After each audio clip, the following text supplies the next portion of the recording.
오늘 우리에게 주신 하나님의 말씀은 하박국 3장 2절의 말씀입니다. 하박국 3장 2절의 말씀입니다. 제가 가진 성경으로는 구약 성경 1303페이지에 있습니다. 하박국 3장 2절의 말씀을 우리 한 목소리로 크게 함께 읽겠습니다. 시작. 여호와여, 내가 주께 대한 소문을 듣고 놀랐나이다. 여호와여, 주는 주의 일을 이 수년 내에 부응하게 하옵소서. 이 수년 내에 나타내시옵소서. 진노 중에라도 긍휼을 잊지 마옵소서. 아멘. 할렐루야. 아멘. 여러분 피에타를 아십니까? 피에타. 여러분 피에타라는 말은 이탈리아어로 자비와 긍휼을 뜻합니다. 특별히 미술의 분야에 있어서 마리아가 죽은 예수님을 안고 있는 모습을 표현한 그림 또는 그 조각상을 통칭해서 피에타라고 부릅니다. 어떻게 보면 한 장르인 것이죠. 우리 기억에 떠오르는 가장 유명한 피에타 있죠. 미켈란젤로의 피에타입니다. 미켈란젤로는 천재였습니다. 25살에 어떤 추기경의 부탁으로 주문으로 이 피에타를 만들었다고 하죠. 25살. 동현 형제 몇 살이죠? 네, 5년 남았습니다. 최선을 다해서 뭘 만드실 수 있으시겠죠? 네, 화이팅입니다. 네. 매우 사실적인 표현과 자연스러움에 있어서 역대 피에타 중에 최고라는 평가를 받습니다. 르네상스 시대에 미적 감각이 잘 표현되어 있고요. 그래서 예술적 가치가 아주 뛰어난 작품입니다. 미켈란젤로는요, 정말 대단한 사람이었습니다. 그리고 이 피에타 역시 정말 대단합니다. 이 작품에는 예술적 가치뿐 아니라 미켈란젤로의 신학이 담겨 있어요. 대표적으로 마리아의 표정이 다른 피에타들과 달리 차분합니다. 마치 이 아들의 죽음을 인정하고 받아들이는 듯한 그런 모습을 보이고 있어요.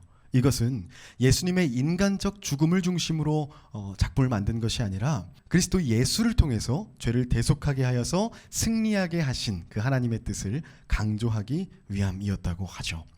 또한 예수님을 안고 있는 마리아의 손을 보면 예수님의 살과 직접 닿는 것이 아니라 옷으로 감싸진 채 닿아 있는 것을 볼 수 있습니다.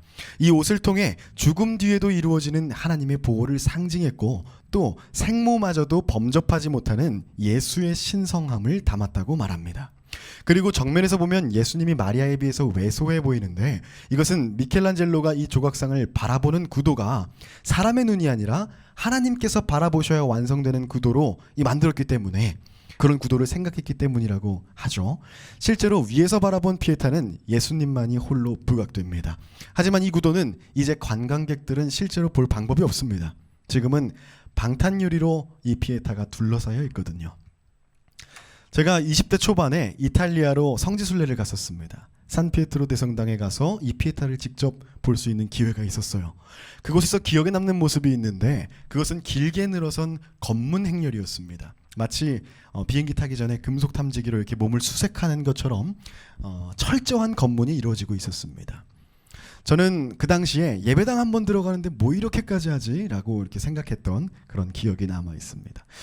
왜 그런지 궁금하지는 않았던 것 같습니다. 피에타를 에워싼 그 방탄유리를 만나기 전까지는 말이죠. 테러를 막기 위한 것이었습니다. 이 피에타는요, 실제로 1972년 5월 21일에 테러를 당했었습니다. 정신병에 있는 라즐로토스라는 사람이 갑자기 뛰어 올라가서 피에타를 가지고 왔던 그 암석망치로 15번이나 내리쳤습니다. 그리고 그는 나는 예수다, 신에게 어머니란 존재하지 않는다 이렇게 외치면서 마리아상을 막 내리쳤고요.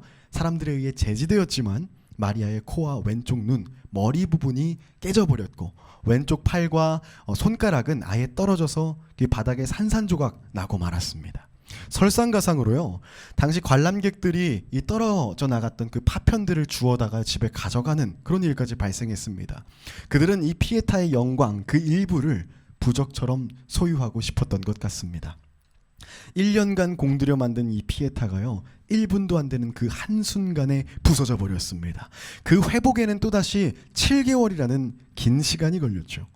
지금 우리가 보고 있는 피에타의 모습은요, 복원된 모습입니다. 당시 산피에트로 대성당에서는요, 언론을 통해서 피에타의 복원을 위해서 당신들이 가져간 파편을 돌려달라 이렇게 호소했습니다. 다행히도 자발적인 반환으로 상당 부분이 회복이 이루어졌고요. 일부를 제외하고는 원재료로 복원이 이루어졌습니다. 상당한 시간이 걸렸고 너무나도 어려운 일이었지만 참을성 있게 하나하나 복원해냈고요. 결국 우리는 그 모습을 다시 볼 수 있게 되었죠.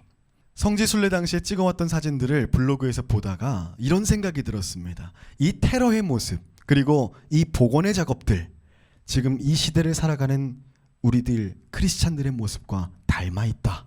저는 그런 생각이 들더라고요. 여러분, 우리들이 가졌었던 것, 우리에게 주어졌던 것은요, 결코 쉽게 이루어진 것이 없습니다. 먼저 하나님의 뜻, 하나님의 의지가 있었고요, 하나님의 계획 아래 우리에게 주어진 것입니다. 하나님 자신을 우리에게 주셨죠. 그럼에도 불구하고 우리가 그것을 다 잊어갈 때 예수님을 주셔서 그 피로 다시금 우리에게 주셨습니다. 임마누엘, 하나님의 임재가 우리에게 다시 주어진 것입니다. 십자가 사건, 그것은 결코 쉬운 일이 아니었죠. 그리고 신앙이라는 이름으로 교회는 그것을 지켜왔습니다. 거룩하게 구별됨으로 그 임재를 소유해 온 것입니다. 신앙의 선배들이 지켜왔던 하나님과의 만남, 하나님과의 교제, 하나님의 임재, 하나님의 영광. 그런데 그것이 깨어지는 것은 한순간입니다. 순식간입니다. 지금 우리는 그것이 깨어지고 있는 그러한 시대에 살고 있습니다. 안타깝게도 우리가 그 위에 망치질을 하고 있습니다. 그렇게 깨어진 하나님의 영광은 이 시대, 이 세상 가운데 쉽게 회복되지 않고 있습니다. 오늘 본문 하박국의 배경이 되는 시기도 바로 그런 시기였습니다. 하박국은 선지자의 이름입니다. 껴안다, 들러붙다, 씨름하다 라는 뜻을 가졌죠. 그는 이름처럼 하나님의 말씀을 껴안고 하나님께 꼭 붙어서 하나님께 질문했습니다. 그리고 하나님의 응답을 가지고 치열하게 씨름해서 어떠한 결론을 얻어낸 사람입니다. 그래서 성경 하박국은 하박국의 질문과 하나님의 답으로 이루어져 있습니다.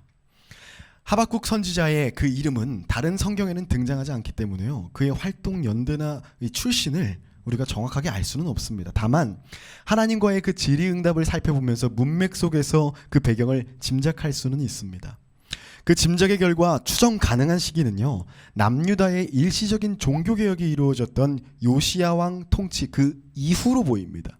요시야 왕은요, 여호와 신앙을 회복하기 위해서 힘썼습니다. 우상을 파괴하고요, 이교적인 예배를 금지했죠. 성전을 수리하고 그 복구하는 과정에서 하나님의 말씀이 담긴 율법책도 발견했던 사람입니다. 그 이후 요시야는 계속해서 개혁의 바람을 일으켰어요. 각종 어떤 산당과 우상을 없애고요, 우상 숭배자들을 처형하는 등 날카로운 개혁의 바람을 일으켰습니다. 하지만 성경은 이 개혁 이후 몇 년 동안의 이 행적에 대해서 침묵합니다. 그리고 요시야 왕은 그렇게 사망해요. 그래서 하박국 1장 13절에 주께서 눈이 정결하심으로 악을 참아 보지 못하시며 패역을 참아 보지 못하시거늘 어찌하여 거짓된 자들을 방관하시며 악인이 자기보다 의로운 사람을 삼키는데도 잠잠하시나이까? 라고 묻는 그 질문 있잖아요. 그 질문, 그 이야기를 요시야의 이야기로 해석하는 학자들도 많습니다. 그가 그렇게 노력했는데도 왜 이 세상에는 악인이 넘쳐나고 의인은 괴로운가를 고민했던 것이죠. 우리는 여기서 당시 이스라엘의 모습을 엿볼 수 있습니다. 종교개혁이 필요할 만큼 팽배해져 있던 우상숭배, 하나님보다 자신에게 필요한 것들, 아니 어쩌면 자기 자신을 섬기며 살아가는 사람들, 그 사람들에게 하나님의 사람을 통해서 그것이 잘못되었다고 알려주시는 하나님, 하지만 그럼에도 불구하고 변하지 않는 백성들, 이게 당시 이스라엘의 모습입니다. 여러분, 우리는 성경에서 여러 선지자들을 만나게 됩니다. 이사야, 예레미야, 에스겔, 요나, 호세아, 오늘 우리가 만난 하박국도 그런 선지자 중에 하나입니다. 선지자의 역할은 무엇일까요? 선지자를 예언자라고도 하는데, 동현 형제, 예언자가 뭡니까? 미래를 예측하는 사람, 앞에 일어날 일을 예견하는 사람, 노스트라다무스처럼 포춘텔러, 그런 것이 아닙니다. 우리 예금, 출금 이런 말 하잖아요. 출금은 돈을 찾는 것이고 예금은 맡기는 것입니다. 예언자의 예는 바로 맡긴다는 의미예요. 맡길 예자죠. 우리가 알고 있는 그 예언자, 예언하다 할 때 그 미리 예자와는 다른 글자예요. 그럼 예언자는 뭐를 맡았을까요? 무엇을 맡았을까요? 바로 말씀, 하나님의 말씀을 맡은 자들입니다. 하나님의 말씀을 먼저 알지, 먼저 아는 선지자들인 것이죠. 그래서 경고하는 것입니다. 하나님의 마음을 먼저 알았으니까 여러분 그렇게 살면 안 돼요 라고 말해주는 사람들이었다는 거예요. 여러분 지금 하나님과 멀어져 있습니다. 하나님의 말씀과 멀어지고 있어요. 위험해요. 이렇게 알려주는 것입니다. 축구 경기의 휘슬, 호루라기 같은 역할인 거예요. 심판이 아무 때나 휘슬 붑니까? 아이고 심심해. 삐빅 삑삑삑. 우리 그러지 않잖아요. 멈춰야 할 때, 중단시켜야 할 때, 그리고 다시 정리하고 정돈해야 할 때 휘슬을 붑니다. 반칙했을 때, 선을 벗어났을 때, 그때 필요한 게 바로 휘슬입니다. 하박국이라는 선지자가 등장하는 것도 마찬가지입니다. 그도 하나님의 경고를 전하는 사명을 가졌습니다. 하박국 1장 1절, 선지자 하박국이 묵시로 받은 경고라.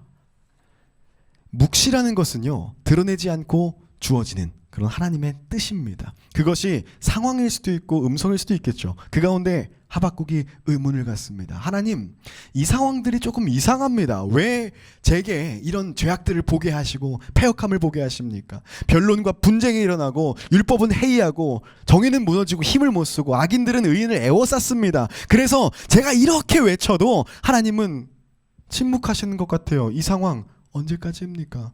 우리나라 남유다의 불의에 왜 침묵하십니까? 심판하시고 구원해 주셔야죠. 이렇게 묻더라는 겁니다. 그러자 하나님께서는요, 갈대아 사람들을 일으켜 남유다를 징계할 것이다 라고 답변하십니다. 여기서 갈대아 사람들은요, 당시 바벨론 사람들을 말합니다. 남유다의 적이죠. 그래서 하박국은 다시 물어요. 의아하거든요. 자기 상식으로는 이해가 되지 않거든요. 아니, 어떻게 더 악한 나라, 우리 남유다보다 더 악한 나라를 사용해서 우리 남유다를 벌하신다는 거죠? 그래도 되는 거예요? 그러자 하나님께서 그러셔요. 나의 섭리가 있다. 내가 정한 때가 있다. 나의 방법이 있다. 이게 무슨 말이냐면요, 악한 자들의 끝은 온다. 비록 그날이 더디 오는 것처럼 보이지만 그때는 반드시 오고 그리 늦지 않을 것이다 라는 말씀이었습니다. 하박국 2장 3절 말씀 볼까요? 이 묵시는 정한 때가 있나니 그 종말이 속히 이르겠고 결코 거짓되지 아니하리라. 비록 더딜지라도 기다리라. 지치되지 않고 반드시 응하리라. 무슨 말입니까? 너의 기도, 그 응답이 나의 때에 온다. 하나님이 계획하신 때에 이른다는 것입니다. 결코 거짓 없이 분명히 응답된다. 기다려라. 오래지 않아서 반드시 그 일을 이루겠다라고 하나님께서 말씀하시는 것입니다. 그리고 이어지는 하나님의 말씀, 이 질의응답 중에 우리가 잘 알고 있는 말씀이 나옵니다.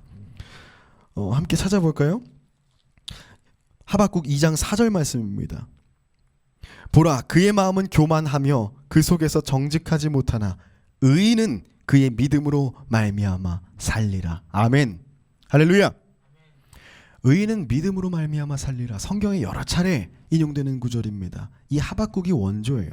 로마서 1장 17절에도 그리고 갈라디아서 3장 11절에도 등장합니다. 이 하박국에 담긴 하나님의 말씀을 인용한 거예요. 하박국은 이 질문들을 통해서 응답을 받습니다. 그리고 자신을 한번 돌아봤을 거예요. 아, 내가 하나님의 계획을 전적으로 신뢰하지 못했구나. 하나님의 방법이 마음에 안 들었거든요. 남유다가 하나님과 멀어진 것을 알려주시려고 적국인 바벨론을 사용하신다는 것, 그거 너무하다 싶었거든요. 자기 기준으로 판단했거든요. 자기 기준으로 헤아려 봤거든요. 기다리지 못하고 보챘거든요. 의인들이 힘들어합니다. 악인들이 잘 먹고 잘 살아요. 빨리 도와주셔야죠. 그런데 하나님은 이 말씀 주신 거예요. 의인은 그의 믿음으로 인하여 살게 된다. 할렐루야. 믿음으로 살아가는 것이다. 할렐루야. 아멘. 그래서 하박국은 마음을 정하는 거예요. 이제 하나님을 찬양하면서요, 기도하게 되죠. 그 찬양의 믿음의 고백, 그 고백이 하박국 3장이고 그 포문, 그 시작이, 그 서문이 우리 오늘의 본문입니다. 그의 상황이 변했을까요? 그의 상황이 달라졌나요? 아닙니다. 그대로예요. 상황은 달라진 것이 전혀 없지만 하나님을 절대적으로 신뢰하며 찬양합니다. 바벨론을 징벌하시는 그 가운데서라도 하나님의 백성을 돌보아 주실 것을 간구하고 있어요. 왜? 믿음이 회복되니까 기대도 회복되는 것입니다. 따라합니다. 믿음이 회복되면 기대도 회복된다. 시작. 더 크게. 믿음이 회복되면 기대도 회복된다. 시작. 하나님의 일하심, 하나님이 해결하신다는 것을 믿으니까 하나님의 일하심이 기대되는 거죠. 할렐루야. 무화과 나뭇잎이 마르고 포도 열매가 없어도, 감람나무가 열리지 않고 밭에 먹을 것이 없어도, 우리의 양이 없고 외양간에 송아지가 없어도 하나님으로 인해 기뻐하겠다는 하박국 선지자의 고백. 우리 오늘 첫 번째 찬양이었거든요. 이거 하박국의 고백입니다. 이 믿음이 어디서 나왔겠습니까? 믿음으로 말미암아 사는 사람, 하나님의 계획을 신뢰하는 사람, 하나님의 일하심을 기대하는 사람, 그런 사람이 의인이다라고 말하고 그 의인을 찾으시는 하나님의 음성, 그 음성에 대한 반응 아니겠습니까? 하박국 선지자는 그 반응 가운데에 오늘 본문과 같은 그런 고백과 간구를 합니다. 내가 주께 대한 소문을 듣고 놀랐나이다. 여호와여, 주는 주의 일을 이 수년 내에 부흥하게 하옵소서. 이 수년 내에 나타내시옵소서. 진노 중에라도 긍휼을 잊지 마옵소서.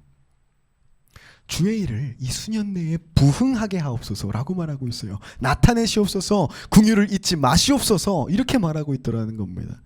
여러분, 부흥을 꿈꾸는 것은요, 믿음 안에서 가능한 것입니다. 그래서 하박국은요, 비로소 이 고백, 이 간구를 주님께 드리게 됐다는 것이에요.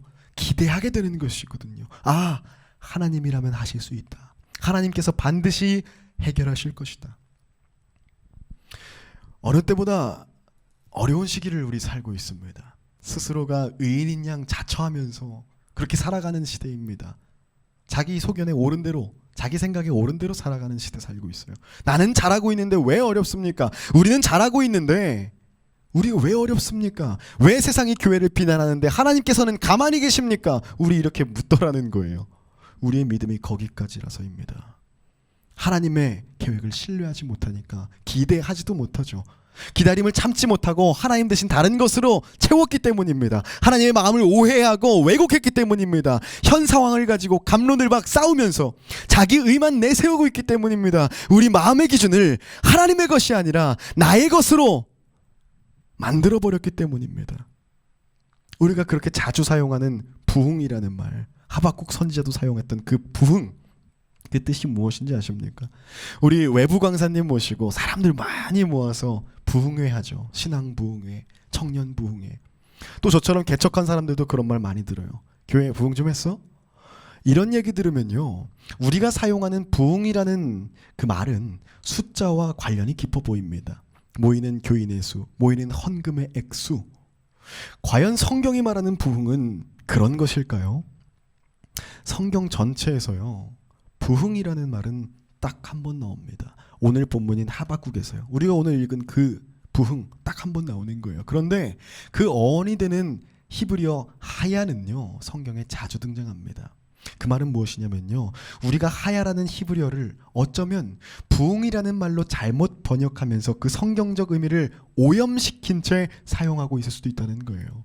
구약에 무려 221번이나 등장하는 하야를 딱 한 번 부흥으로 번역한 것이 우리의 인생을 이렇게 바꿔놓았습니다.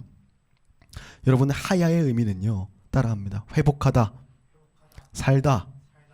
하박국이 앞서서 하나님께 받은 의인은 믿음으로 말미암아 살리라 라는 말씀에 살리라, 이것이 바로 하야입니다. 하박국에서는요, 이 부분과 딱 한 번 더 부흥케 하소서, 여기서 이 하야가 사용됩니다. 어쩌면 그것은 하나님의 표현에 빌려서 다시금 그 표현을 통해서 하나님께 드리는 하박국의 간절한 간구, 소망의 기도였을지도 모릅니다. 하박국은 하나님께 이렇게 간구하고 있는 거예요. 하나님, 살려주세요.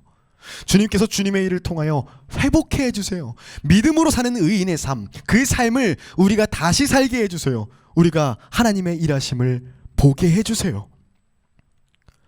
여러분, 이 시대에 우리가 진정으로 안타까워해야 하는 부분은요, 우리 교회가 슬퍼하고 의기소침하고 낭망해야 하는 부분은요, 교인이 없어지는 것이 아닙니다. 적은 교인이 아니에요. 하나님의 영광이 교회를 떠나는 것입니다. 하나님께서 교회를 떠나시는 것이죠. 여러분, 영광이라는 말은요, 빛나는 영예라는 거예요. 하나님이 임재하시는 것을 상징하는 것이죠.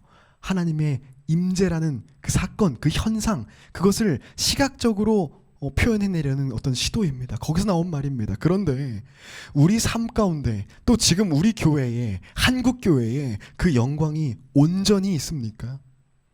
그 하나님의 임재가 온전합니까? 우리가 진짜 안타까워하면서 갈망하고 믿음으로 간절히 구해야 하는 것은요, 하나님의 임재입니다. 하나님의 임재. 이 세상을 헤쳐나갈 권모술수를 통한 어떤 지략이나 모략 같은 것이 아니라 진정한 하나님의 뜻을 기대하면서 하나님이 원하시는 일을 꿈꾸는 것, 그것을 통해서 이루실 진정한 부흥, 하나님께서 그것을 통해서 이루실 진정한 부흥, 진정한 회복입니다. 그것에 대한 믿음인 줄로 믿습니다. 믿음이 살아나야 하는 것입니다. 하나님을 향한 믿음이 살아날 때에 하나님의 임재가 선명해집니다. 하나님의 임재가 있는 교회는 살아납니다. 소생합니다. 부흥합니다. 할렐루야. 수년 내에 부흥하게 하옵소서. 이 수년 내에 나타내시옵소서. 진노 중에라도 긍휼을 잊지 마옵소서. 우리가 그렇게 믿음을 회복할 때에 하박국 선지자가 말한 긍휼, 피에타가 회복될 줄로 믿습니다. 우리의 믿음 없음으로 테러해버린 하나님의 긍휼, 그리고 우리가 가져갔던 조각들, 우리가 조각내어서 나의 것으로 삼고자 했던 영광, 그 조각난 파편을 이제 우리 제자리에 돌려놓읍시다. 마치 테러당한 피에타처럼 산산조각나고 있는, 어쩌면 지금도 우리가 망치로 내려치고 있는지도 모르는 하나님의 임재를 이제 우리는 돌려놓아야 합니다. 어떻게 해야 할까요? 그것은 우리 삶의 자리에서부터 시작해야 합니다. 그 부흥은 나로부터 시작되는 것이기 때문입니다. 각자의 삶의 자리, 거기가 시작점입니다. 출발선입니다.